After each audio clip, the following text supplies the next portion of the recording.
Marami pa tayong kailangang busisiin at suriin upang matukoy kung ano pang aspeto ng paggamit ng pera ng bayan ang kailangang punan ng batas. At para po sa kaalaman ng lahat, ang ating pong request sa PSA or sa Philippine Statistics Authority kukol sa pangalang Mary Grace Piatos ay ating pong na-receive ang kanilang tugon dito nung dated November 25, 2024 at dito sinasabi nila na base sa kanilang record ay walang ipinanganak na Mary Grace Piatos ang pangalan. Alinsunod dito, tayo po ay sumulat upang isumite ang 677 pang pangalan na nakalagay sa acknowledgement receipt ng DepEd kung saan tayo po ay binigyan ng tugon ng Philippine Statistics Office dated December 8, 2024 at dito kanila pong sinasabi na out of 677 individuals, 405 ay walang birth certificate o walang record sa birth certificate o pwede nating sabihin na non-existent.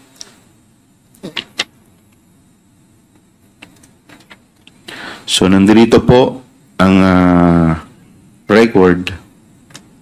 Another anomaly this committee noticed was the use of a very unique ink in the shade of blue and several acknowledgement receipts mula po sa Office of the Vice President.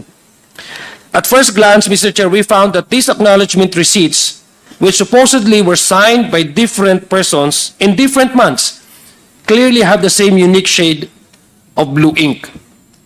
There are many different types of pens, Mr. Chair. Alam po natin yan. May fountain pens, may sign pens, or whatever in the Philippines na available po sa market. But what are the chances, Mr. Chair, that the same ink would be used for 2 or more acknowledgement receipts submitted by the Office of the Vice President? If you ask me, Mr. Chair, the chances are very, very low. Especially, Mr. Chair, kung titingnan nyo po, itong tinta na ito ay hindi mumurahin. Mahal po yan na ballpen. Hindi po yan common na ginagamit na ballpen. Ang mas kapanipaniwala, Mr. Chair, para sa akin ay only one person probably made this acknowledgement receipts, and they are not the ones who received the funds as indicated in the acknowledgement receipts. Mr. Chair, my staff was also able to find acknowledgement receipts in different names, but the strokes o yung sinasabi po nating pagkasulat ng kanilang mga signatures signatures ito were identical.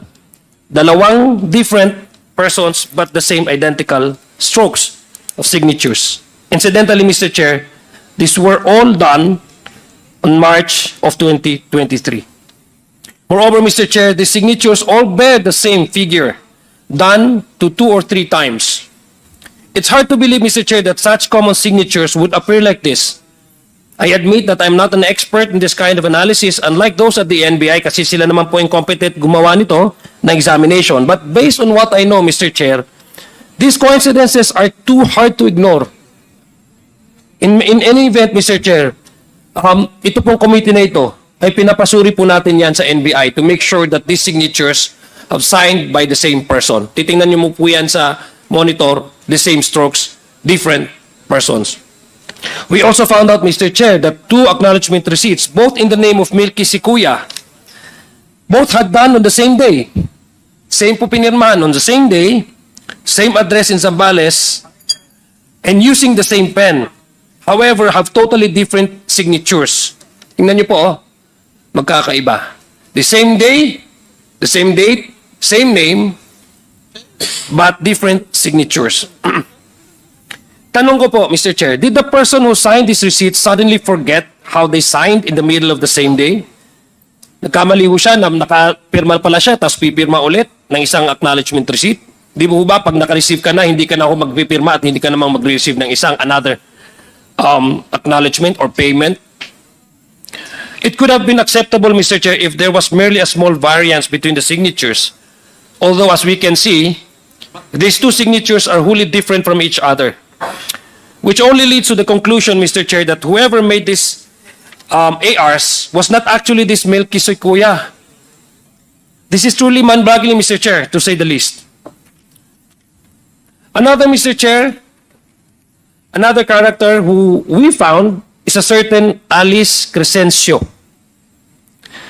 There were 3 different acknowledgement receipts in the name of one Alice Crescencio, submitted by the Department of Education in her name. Tatlo po yan na acknowledgement receipts from the same agency, Department of Education, bearing the same name.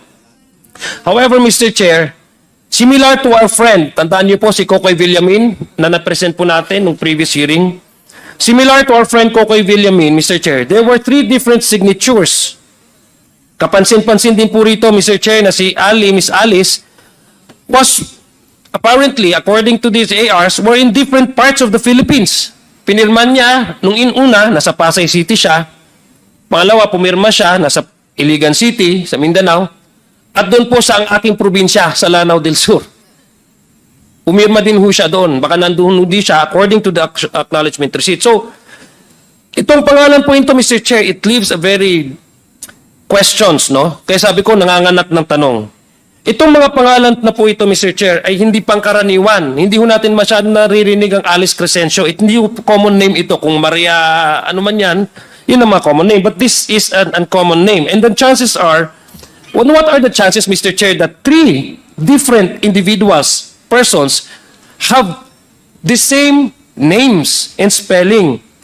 What are the chances, Mr. Chair? All receiving the same confidential funds for different purposes from the same agency, which is DepEd. Sobrang laking coincidence ito, Mr. Chair, which actually, it's a mind-boggling. Medyo po para sa akin, kung isipin po natin ito, medyo kalokohan. I'm sorry to use the term po. Medyo kalokohan na po ito. The more likely explanation na gusto ko pong isipin ay itong mga taga-pirma o tagagawa nitong mga ARs na ito ay hindi coordinated. Baka hindi ko sila nag-coordinate and they fail to probably overlook the possibility that they may use the same name. No, signing 3 different ARs from 3 different locations bearing gamit ang isang pangalan, which is, in this case, Alice Crescencio. Mr. Chair, pero hindi po dyan nagtatapos ang mga kababalaghan ang nakikita natin sa acknowledgement receipts. Mr. Chair, it is also these representations. It's my privilege and honor, Mr. Chair, to introduce to you sina Miss Sally at si Miss Sheila. Magkakaibang pangalan po ito, Mr. Chair, at malamang magkakaibang tao. Kaya nga po sila magkaibang pangalan. Pero ano po ang kapansin-pansin, Mr. Chair? At ano ang napapansin natin rito sa pinipirmang acknowledgement receipts nila from DepEd as seen on the screen? Isa lang po ang pirma nila, si Miss Sally at si Miss Sheila. Kabaliktaran po ito ni Kokoy Villamin. Si Kokoy, parehong pangalan pero isa ang pirma. Kabaliktaran po ni Miss Sheila at Miss Sally. Magkaibang pangalan pero parehong pirma. These are 2 different persons, Mr. Chair, from 2 different addresses, I would assume. However, they have the exact same signature with exact same strokes. At baka isang tintang ballpen ang ginamit, Mr. Chair. At magkaibang lugar, Mr. Chair. Nandito po si Manong Johnny, taga Surigao din po siya. So it makes you think, Mr. Chair, that what are again the chances that once again the 2 different people from Digos City and Surigao City, being more than 400 kilometers away from each other, have the same exact name and the same signature. 2 people signing the same paper acknowledgement receipts, 2 different people signing with the same signatures in 2 different locations which are 400 kilometers apart from each other. Taga Mindanao po ako, so alam ko po yung gaano kalayo ang Digos at ang Surigao. For me, Mr. Chair, only one person did these acknowledgement receipts. but merely changed his handwriting style from print to script in writing, the name and the addresses, but also forgetting, Mr. Chair, probably to change the signature. Yun lang po ang aking naiisip na possible na answer. And because of this, Mr. Chair, I believe that this receipt was again merely fabricated.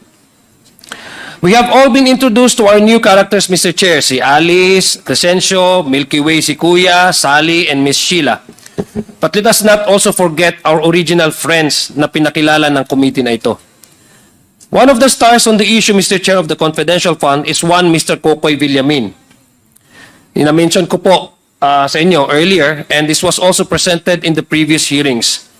Mr. Kokoy Villamin, who happens to receive confidential funds from both the OVP and the DepEd. Kung maalala niyo po, Mr. Chair, si Mr. Kokoy Villamin ay ang isa sa mga unang napansin ng committee ito marahil sa kanyang kakaibang pangalan at sa magkaiba-ibang kanyang mga pirma. Napanood din po natin, Mr. Chair, at napanood ng committee ito ang interview kay PSA Assistant National Statistician Mariza Grande na tinitingnan nila ang pangalan niya sa kanilang records at isiniwalat niya na wala silang makitang records pertaining to Mr. Kokoy Villamin. This was brought about by the request of Congresswoman Jinky Luistro na para po ma-confirm natin na may talagang tao nito, we need to seek the assistance of PSA and NBI. Pero according sa kanila, wala po silang records na may tao pong Mr. Kokoy Villamin. According kay PSA na Assistant National Statistician na Mariza Grande. Base po sa kanilang initial na findings na ito ng PSA, mas panatag ako, Mr. Chair, na ang confidential funds na di umano'y binigay kay Mr. Villamin ay hindi talaga sa kanya napunta at hindi talaga itong totoong tao. I mean, common sense would dictate, Mr. Chair, that same name, bearing the same name, ay hindi po magkakaroon ng dalawang signatures. And it reinforces our original questions kung meron po bang mga taong ganito. Ang pinakabida, Mr. Chair, sa ating naging inquiry in aid of legislation sa committee ito ay of course, si Miss Mary Grace Piatos. Thank you to Chairman Romy Acop. Siya po yung unang nakaobserba at na-notice po niya ang pangalan. Dahil yung pangalan pong ito, ang una nating napansin, at napansin ni Chairman Acop, dahil ito po ay kombinasyon, according to him, ng isang restaurant at chichirya. At tama na po, lahat po tayo nag-agree noon. Nung inaisiwalat sa committee ito ang acknowledgement receipt ni Miss Mary Grace Piatos, kami ay tunay na mangha. Tayo po, hindi lang tayo, ang buong bayan ng namangha. We reached out to the National Statistics Authority and inquired from them into whether this was a real person or a made-up character. We were likewise informed, Mr. Chair, that the NSA had no record of any person bearing the name of Mary Grace Piatos. There are certain personalities, Mr. Chair, who claim this Mary Grace Piatos were merely a code name, adding that in television and in movies, sa mga palabas at sa television, these code names are used for secret mission. But the fugitive, and I address to him directly in hiding, forgets that this is real life. Tunay po tayong nag-iimbestiga dito, hindi po ito television, hindi po ito palabas. That the people's money, earned through the hard work of every Filipino, should be scrutinized on how they were spent by our agencies. Mr. Chair, ang keyword, Mr. Chair, is transparency. Transparency is required kasi kailangan masilip ng otoridad, gaya ng COA, o kaya't ang taong bayan kung nasa tama ba ang paggastos ng kanilang pondo. In this particular case, the confidential funds. The PSA recently informed us, Mr. Chair, that our new friends, Mr. Kokoy Villamin, Miss Milky Sikuya, and Miss Alice Crescencio, are also all non-existent. Wala po silang record. Non-existent. Hindi po sila, according to PSA,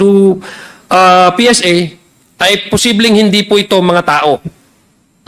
There is no record of their birth, no record of their marriage, contracts, whatsoever, or death. No, sana naman po, hindi death, no? Although we just want to leave no stone unturned. That's why we request them if they have a proof that would really prove an evidence of their existence. Birth, marriage, or even death certificates. Wala po, according to PSA. In fact, Mr. Chairman, of the 677 names from the DepEd acknowledgement receipts, which we submitted to the PSA for verification, para po patunayan na kung mayroon bang tao na ganito, the 677 names from the ARs, it was determined by the PSA, Mr. Chair, that only 405 of these ARs with these names have no record whatsoever. So malaki-laki po yung persyento, 677. Out of the 677, 405 ang wala pong verifikasyon at wala pong record ang PSA. So, Mr. Chair, it is unlikely that all of these are merely code names, as some supposedly high-powered lawyer would claim, that this simply would not make sense from a legal standpoint, which we will discuss more, Mr. Chair, and from a practical perspective, since it would be an unbelievable, unimaginable amount of effort to do. Imagine, Mr. Chair, gumawa ka, pag-imbento ka ng ganyang karamihang pangalan. At let us go back to Alice Crescencio, if assuming without conceding that these are code names. Di ba pag mga code names po, ibig sabihin you somehow protect the real identity of the person. That's why you're using code names. Itatanungin ko po, ilang beses silang kumukuha ng code names sa sina-assign sa isang tao? Halimbawa, si Alice Crescencio, 3 beses pumirma sa magkakaibang lugar ng ARs. How would they find out if Miss Alice Crescencio is assigned to a particular person kung 3 beses nila itong ginamit? Kung tanamang, if assuming that what they're saying is true, how sloppy they are to work and assign 3 code names to 3, same code name to 3 different persons.